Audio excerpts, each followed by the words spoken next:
தூத்துக்குடி, விருதுநகர், மதுரை, பெரம்பலூர், கடலூர் மாவட்டங்களில் இன்று கனமழை பெய்யக்கூடும் என வானிலை மையம் எச்சரிக்கை. தென் தமிழகத்தின் அநேக இடங்களிலும், வட தமிழகத்தின் ஒரு சில இடங்களிலும் லேசானது முதல் மிதமான மழை பெய்யவும் வாய்ப்பு.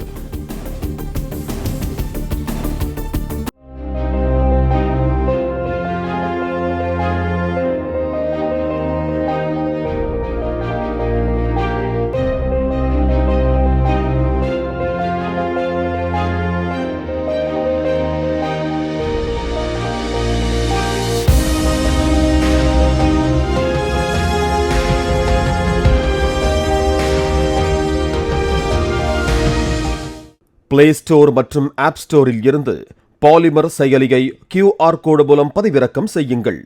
செய்திகளை உடனுக்குடன் பெறுங்கள்.